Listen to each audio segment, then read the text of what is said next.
Your Locked On Canucks, your daily podcast on the Vancouver Canucks. Part of the Locked On Podcast Network, your team every day. People, we back doing this, and that's talking about your Vancouver Canucks on Locked On Canucks, and this is going to be a quick one because we're just on the phone, okay? Phone with the one and only Trevor Beggs, okay? Trevor Beggs, Dakota Joshua for a fourth-round pick. I already went off on it for like 40 minutes. I did the full 360 because I'm a real Canucks fan, and I'm just trying to hold on to hope. But how do you feel about, again, Joshua going to the Leafs for a fourth-round pick? That's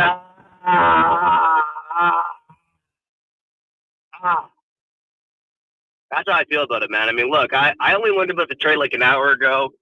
I'm out of this team event at work, outdoor adventure gym, just swinging in the trees, having a good time, and check my phone after a couple hours, and I get the notification about the live YouTube show, Locked On Canucks, man. And by the way, turn on the notifications for that, man.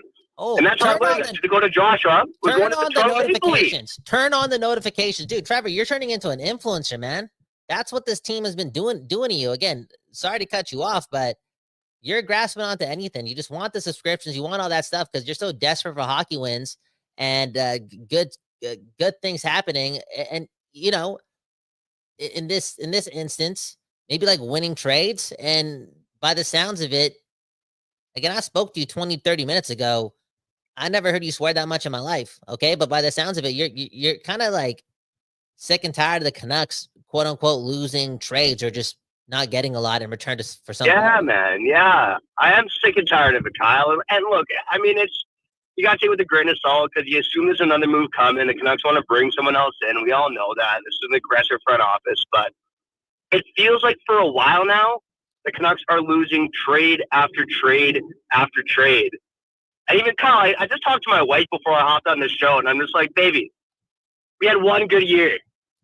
I've lived with my wife since 2015, man, and there's been, maybe 2 years of good hockey in there, man. And it's just like, we had that year. We think things are turning up. We got Quinn Hughes. We got Miller. We got Patterson. We got Demko. And it's just like, and yeah, Dakota Joshua to the Leafs, that stings. Dakota Joshua for a fourth-round pick, that stings.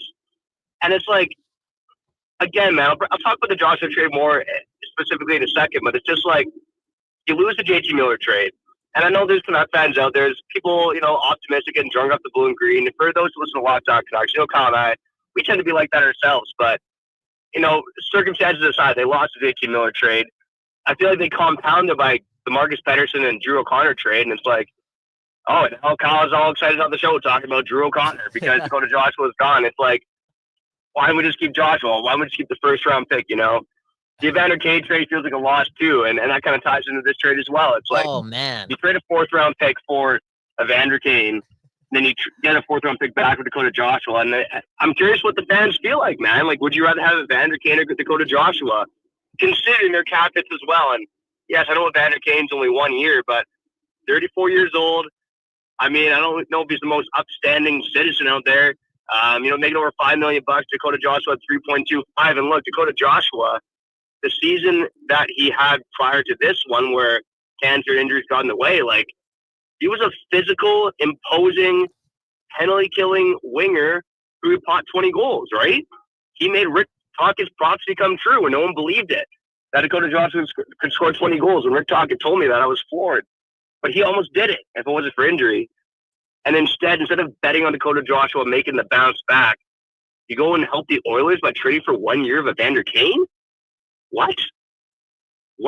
Damn. And look, man, I'm sure there's fans out there that like the move, but for me personally, it's like, I don't like the move. I don't like the fact that he went to the Leafs. I don't like the fact that to help out the Oilers, but I especially like the fact that it seems like, again, we had a lot of confidence in this manager team at the beginning, but it seems like that they've had a run here, Kyle, of losing trade after trade after trade. And God damn it, I hope they prove me wrong, but right now, it's not looking so good for me. Well, Trevor, what is it, man? Do you like the Marcus Patterson trade or not? Because you can't be flip-flopping. No, I've said time and time again. I did not like the trade. I wish they held on to that. Sorry to cut you off. Go ahead. The first round pick, blah, blah, blah. But even though they got Drew O'Connor, Dakota Joshua's replacement, can we go there? Okay, so, when I reacted to the trade 20 minutes after it happened, and 20 minutes into it, again, Trevor, they call me flip-flop Bowen. People people, they tend to think that's not good for journalism or broadcasting, but I'm not a journalist. I'm just a fan. Okay, and I'm 32 and a half years old. Gonna get married in 5 to 7 years. $400,000 not down the drain towards our future because not everything's materialistic. Okay, Trevor, what I'm trying to say is this. I'm just trying to be happier in life. Okay, so I can complain about a trade, boom, bam, but in 20 to 30 minutes, I'm going to try to find a solution just to hold on to something. And, bro, this team hasn't won a lot of hockey games in the 3 seasons, Dakota's been a Canuck. Like, I can't attach myself so closely to him, right? All in all, though, I look at Drew O'Connor, and I'm like, okay, in the games that he played last year, I know the offense wasn't completely there, but he was good. He was good. And he was fine, but I feel like Dakota Joshua has a higher ceiling and has more finish around the net. And to answer your question on the Marcus Patterson trade, look, it's not all bad. I mean, Marcus Patterson, solid number 3 defenseman. He was great defensively here. Our PK was the best in the league when he was here. Like, he provides value, and he signed to a great deal. Let's not forget the fact that you could have gotten this guy for free in your free agency. And I know his captain would have been higher, but you would have held on to that first-round pick, which is a valuable asset, especially for a team like the Canucks that does lack, notable assets to go make a deal. And again, when you look at it in totality over the past few months, the moves they made or the moves they didn't make at the deadline, I know we've re-signed Besser, so they kind of rectified that a little bit there.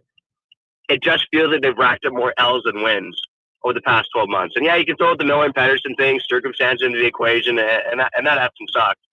But at the end of the day, you want to see this management team have more wins. And I mean, Kyle, maybe in the summer we got to go back over the 3.5 years of Alvin because, again, we felt very good at the beginning, but I kind of want to ask the question, like, is Patrick Alvin an above-average general manager? Because I'm starting to question it. Trevor, man, Trevor, just take a breath, man. It's not safe to be driving talking about the Canucks when you're just stressed out like this, Trevor, man. This guy's off the Alvin train already. Okay. No, I'm just saying, I don't know, man. I don't know. I thought he was above average, aggressive, making moves, and now it's like, I'm not quite sure. One thing I will say is that, I don't know if they stick to a plan, but they definitely aren't afraid to make a move. They're brave. I'll give them that right now, okay? But I feel like that in this market, I think giving them 3 full years before pure judgment is fine here because they did good 1 year and they did bad in another year. You got some time here. Like, I know the whole Taka thing, Boudreaux thing, but like to me that's Anyways, just get back to this, just for a second, and I brought up the Boudreaux thing because of like the Joshua thing. People are kind of connecting the fact that like, this management group is savage, right? Like they'll just move you. They don't. It's business is business. They care about your well-being and what you've been through and your story and whatnot. But it's like, if they got to make a move, they make a move. Joshua last year went through a lot. One love to him. Soldier, didn't play really good last year. Only in spurts did he actually bring something to the table, which was okay because he went through a lot and he was he's just Dakota Joshua at the end of the day, and he was catching up, playing catch up the whole season. Gets injured a lot too towards in the season as well. Just one of those seasons. All that being said, again, traded 1 year into his new deal, and on the day where they drop a podcast episode on Canucks Insider with him being the guest. They deleted the episode. But this just goes back to the bravery, man. Like Alvin and Rutherford really don't give a puck, man. They don't give. And honestly, like I fall back on this, Kyle. Like we've been proven wrong by this management regime before, and I think specifically to the Tocchet hire. Just the way it was all handled, everyone was feeling bad for Boudreaux, but it clearly ended up being the right move at the time, right? And quit Tocchet. I mean, he quit on the team, obviously, but he brought this team to heights that they hadn't been to in quite some time, and he implemented the system, and finally they were good defensively, and sure, they were kind of buoyed by a bit of shooting luck, but, in totality, I thought Tocchet did a good job here, right? I don't know. People kind of nitpick about it now, especially, but I think that's kind of hard to argue, but we've been proven wrong by this management regime before, but I don't know how many L's you can rack up in trades. Unless Marcus Patterson ends up being like such a shutdown guy and dependable number 3, and Drew O'Connor takes a step, and blah, blah, blah. But, man, oh, man, it's just starting to feel a little grim, man. And look, glass half full, right? We don't know what the next move is. They're clearly going to make a move, but I'm trying to think, like, what is this move that the Canucks are going to make that we're going to be like, oh, yeah, this is the plan. We're going to be good now. Like, is it just signing Jack Roslovic? Are we happy with that? Is it trading Höglander and Hegel for Rossi and signing him to a long-term extension? Are we okay with that? I mean, I don't know, man. It does feel like I'm kind of picking away at the edges here. And man, oh man, I want to believe that these guys are smarter than me and that they know what they're doing, but you know, you got to be good to be lucky sometimes, and I'm just not quite sure right now with this team. Yeah. So again, Dakota Joshua, 4th round pick to the Maple Leafs. Trevor, do I still have you for like 5 to 7 more minutes? Like, I want to hockey nerd just a little bit. I got 30 more minutes. I got 30 more minutes of driving, buddy. Just don't make me too angry. No, I am with this question because this matters. Okay, get involved in the comments. On a scale of 1 to 10, let me know how much of a chance do Canucks fans have in the organization have in Drew O'Connor, Kevin O'Connor, Dylan O'Connor, whatever his name is, exceeding expectations, being better than we think he is. Because I think people are scared of losing Joshua because of that. Like, his floor, physical player, going to finish checks, doing his thing, soft hands, blah, blah, blah. But there's always this allure that, you know, he could still put up 15 to 20 goals and be impactful in the playoffs because we saw it. He gave us some memories. All in all, again, people are comparing Drew O'Connor to him. This team chose Drew O'Connor over Joshua, blah, blah, blah. Is there any chance there's like anything special to Drew O'Connor? Because I want to hold on to that. I want to sleep with that tonight. Oh, sure, Kyle. There's a chance, man. There's a chance. I don't want to. No, just be. I don't want to poo-poo all over your summer optimism here, buddy. No, just say it. Look, I mean, Drew O'Connor had that one season. It was 16 goals, 33 points. Yeah, I know shooting percentage was a bit high that season. He's typically been a guy who has not had the finishing luck. But that being said, finishing luck changes from year to year, right? I mean, look at P.U. Suter this season, man. Guy goes from a 15-goal guy to a 25-goal guy. Like, it can happen. Based on what I've seen from Drew O'Connor, I can't say I have the utmost confidence that he's going to have the Dakota Joshua ceiling of, you know, being a physical, in-your-face, like 20-goal, 40-point guy, which again was what Joshua was on pace for in 23-24.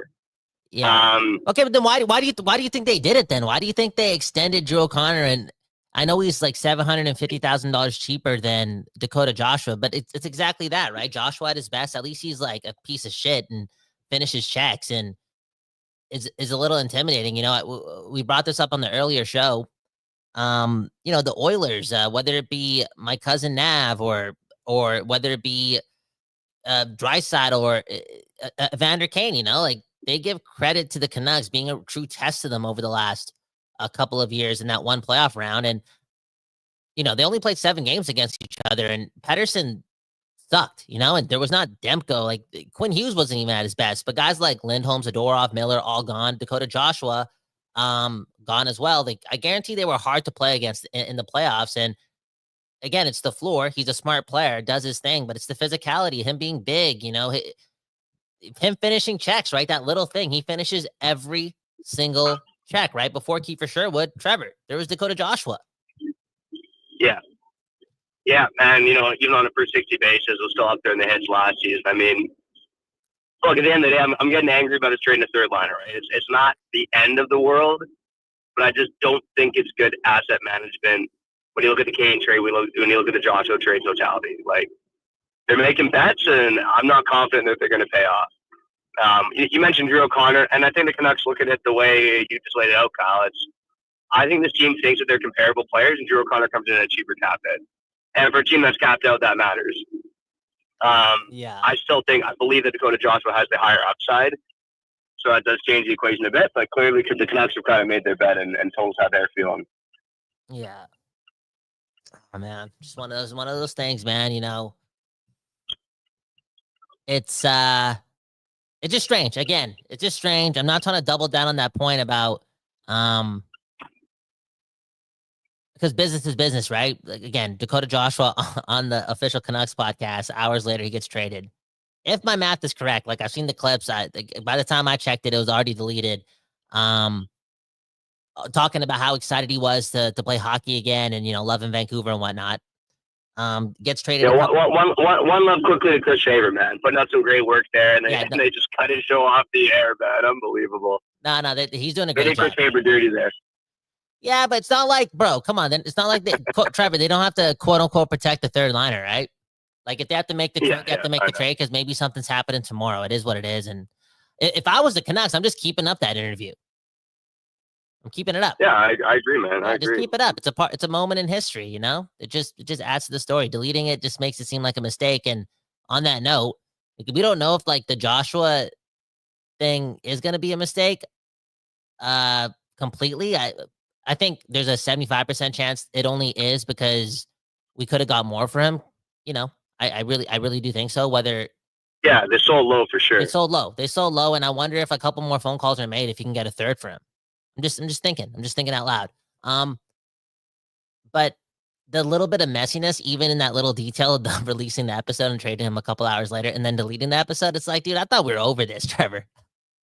That's mistakes that you and I made. Not in Vancouver, buddy. Not in Vancouver. That like, do the Florida Panthers make those mistakes? I don't know. Okay, I'm just tired of all these little things happening outside of the hockey itself, and it's like, dude, leave those PR errors or technical errors to guys like Trevor and Kyle, man.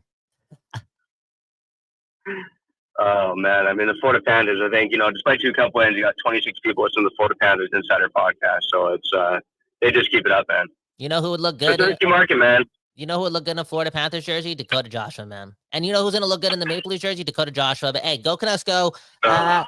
Trevor, we know we got Evander Kane for a 4th round pick. You never know, man. Who else we got for a 4th round pick? Yeah, Trevor, you just got. Quickly to you, Kyle. I'm going to throw you under the bus. You might mention it earlier, but what's the next move that you want to see the Canucks make?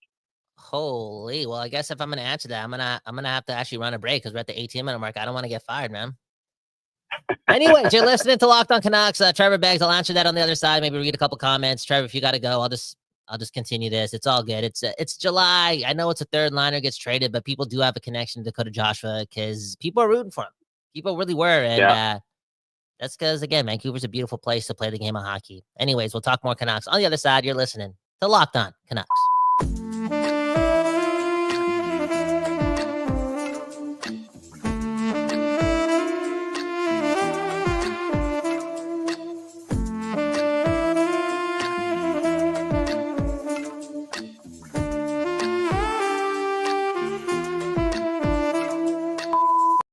Today's episode is brought to you by FanDuel. Trevor, I didn't have time to bring up the ad read. Do you know it by heart?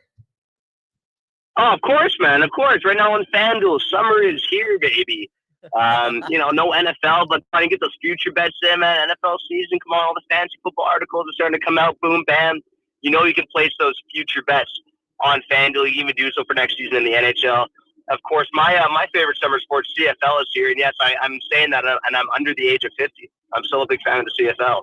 So place those bets on FanDuel. And right now, new customers, you place your first $5 bet, and you can get $150 in bonus bets if that $5 bet wins.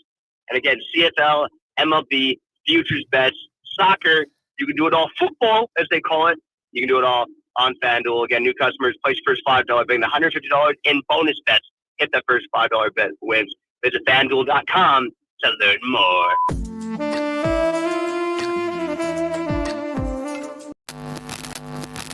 Okay, we back doing this, and that's talking to Trevor Beggs about the Dakota Joshua trade. I know you asked me a question. I'll answer that because I kind of forgot the question, but answer my question first, okay? Are we overreacting? Like, are you overreacting? Am I overreacting? Again, Dakota Joshua, been a Canuck for like 3 years. The team made the playoff once. They had success once. I'm not putting the blame on him. I'm just saying in general, like, as a sports fan, you know what I'm saying? Depth pieces. Why in cases like this are we so quick to like, oh my God, Dakota Joshua gone? What is this organization doing? It's like, he's a bottom 6 player. I mean, in fairness, and this is a typical long-winded Beggsy answer, but I think most trades are overreacted to, right? Because you don't really know how it's going to play out, especially when we're talking about a deal on July 17th. Like, you don't know how it's going to play out. And, there's reports that Dakota Joshua is still dealing with a lingering hip injury. We don't know his full health. Like, maybe the Canucks know more than we do about his health situation, and I truly don't believe because of that health that he's going to bounce back properly. But, I mean, Kyle, in the moment right now, aside from, every trade being an overreaction and Dakota Joshua being a third liner, like, I think fans are justified right now in being confused about what the Canucks are doing. And, Kyle, even just like looking at group chats, just like before hopping on the episode here, like, I'm in a group chat for my ball hockey team. Even the non-Canucks fans are like, I don't know what the Canucks are doing right now. Trevor, why you got to do that, man? Why you got to bring up the fact that one of the most depressing group chats in the history of group chats right now in the world of sports, and only slight undertones when I'm using the word depressing, it's like Canucks group chats. We had it good. You know how you talk to your wife, like, and you're like, oh, we were good for 1 year. She's known you for a long time, a very long time. And it's like, damn, she doesn't even know the real you, considering the Canucks have barely been good since you've been with her. Like, yeah. Yo, your whole household could be a happier place, Trevor. And oh man, the group chats, come on, man. My life, Trevor, I'd be married if the Canucks had a cup by now, man. Yeah, I'm telling you right now, if the Canucks were cup contenders, I keep saying I'll get married in 5 to 7 years. I'd be saying 3 to 4, man. Yeah, honestly, man. Like, my wife's only seen the true me a couple times because we moved in together. Not that anyone cares. We moved in together in May of 2015. So the Canucks just got eliminated by the Flames. I've literally been around for 2 years where the Canucks have been in the playoffs, and the 10 years I've been with my wife. My wife has not seen the true side of me, man. And one of those years was the goddamn bubble playoffs in August. She could even see your smile because you had the mask on, dude. Yeah, I know, man. Oh my god. Yo, this team, bro. These group chats, man. Yo, bro, what's worse, Twitter or Canucks group chat? Anyways, what was your question, man? I'll answer your question, man. Yeah, so now the Canucks have traded Joshua. They've freed up some cap space. I'm asking 2 ways. Like, what move do you want to see the Canucks make? And what move do you expect them to make?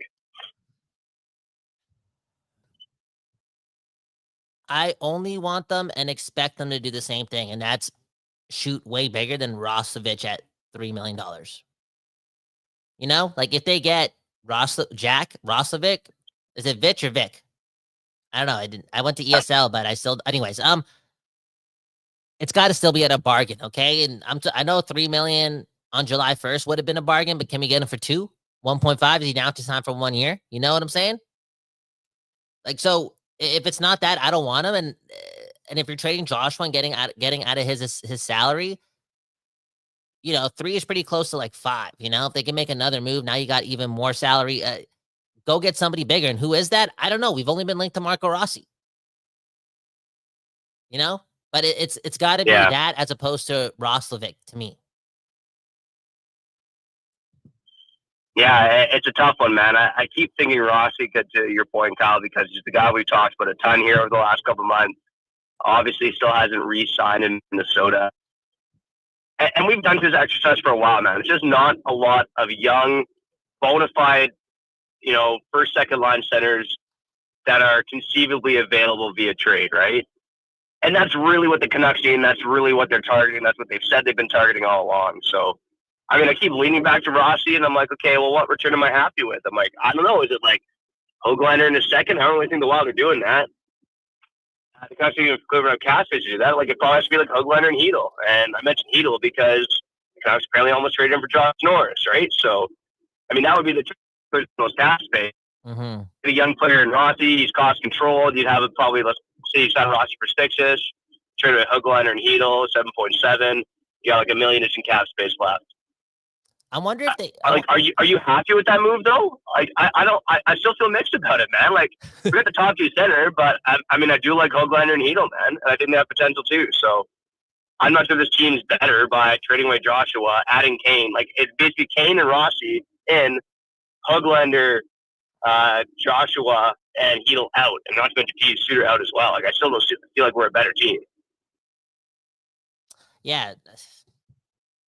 Yeah, I know what you're saying. I'm just like thinking about it out loud, and it's only been 14 months, but somebody told me that the Canucks actually only have, or 15 months, like they only have like 8 players 8 players on that roster of that played Game 7 Wow. against the Oilers. Again, I mean, like, could it's been somebody, a lot of turnover. yo, dude, I wasn't ready for that. I thought Josh was gonna help us win a cup.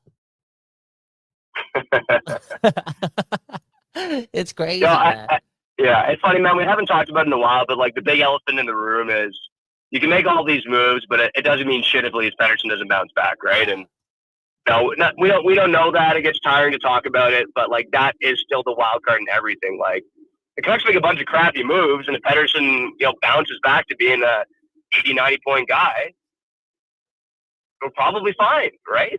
We're in the mix. I think we're in the playoffs if that's the case. Yeah, and if he doesn't, then it's like, yeah, we're screwed. But fine is okay, but like, come on, we're Vancouver. We deserve way better, man. We deserve that. Last year not to be like a part of our journey, when it comes to like stacking up dubs. Like, I just want to forget about last year, and like, let's say we do make the playoffs this year. I want it to be like stacked up to not reality, but like what we did a couple years ago. I know it's crazy, but I want to get back to potentially being a contender ASAP. Because, dude, 10 months ago, that was kind of like the feeling, right? You took the Oilers to 7, and we didn't have Besser for Game 7. We didn't have Demko. We didn't have quote unquote Patterson. Like, is this team really good? They might be, and that was the energy going into the season. And I'm not okay with fine. Like, yeah, Patterson is back and he's Selke like, and we make the playoffs. Like, yeah, we don't have Miller, but we also don't have Dakota Joshua. We also don't have like other parts that we thought were going to be here. Pius Suter. Yeah. Are we a better team? I don't know. Like the last time that we entered the playoffs, like even when we say these names, like, again, I don't know if it's just like a recency bias thing, but it's that prototype of a playoff player. And it's like Joshua was that prototype. Lindholm was that prototype. Zadorov was that prototype. I know they suck this year for Boston, and there are big parts why they failed in Boston. I'm just saying in general, like that identity of a playoff player. And JT Miller, they're all gone. Yeah, I'll make a couple points quick. And, thinking about Dakota Joshua in the playoffs that year, he had a couple of outstanding games, but most of the time he was very quiet. And we talked about on the show, like, I think he had like 5, 6, 7 points in those 13 games, but he had like 3 points a game a couple times, or had a couple multi-point games in there. Like, he was overly quiet for too much of that run. I mean, playoff type player, yes, but for the most part, he was too quiet in the postseason. If you want to put a critique on Joshua there, what I think about the next move the Canucks got to make, and this is way easier said than done. I hate to shout out Jim Benning here, but they got to almost find a deal that is similar to the Miller trade, where you buy low on a guy who's like 24, 25.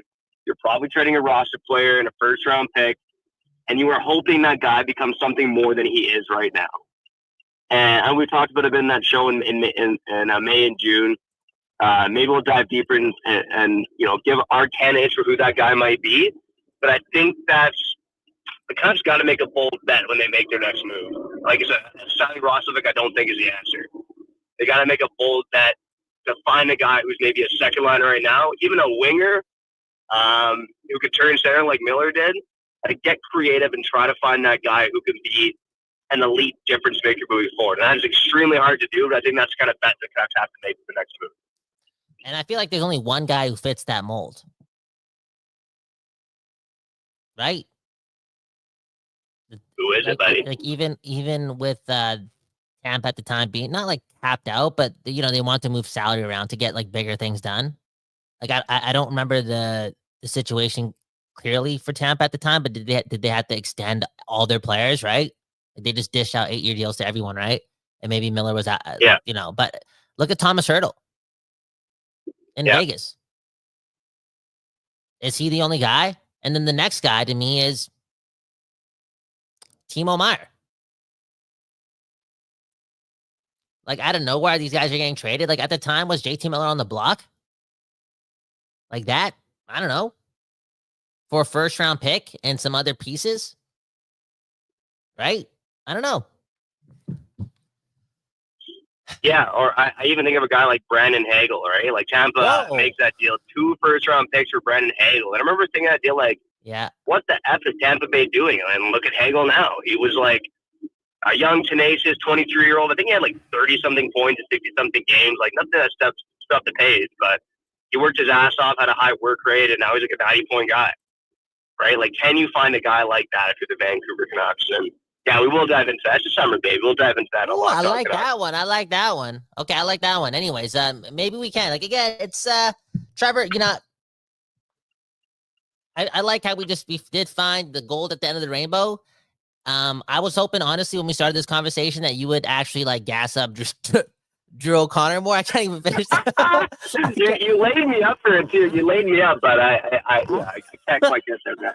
I couldn't finish the sentence. Yeah, I'm trying, man. I'm trying to be optimistic, man. Kevin O'Connor, whatever this guy's name is, I just hope, you know. Damn, dude. I'll say this, man, for Locked On Canucks, man. I mean, shout out to Locked On Canucks. Shout out to you listening. I mean, Kyle and I, fuck it. We all, well, once you find out, we love doing this for you guys.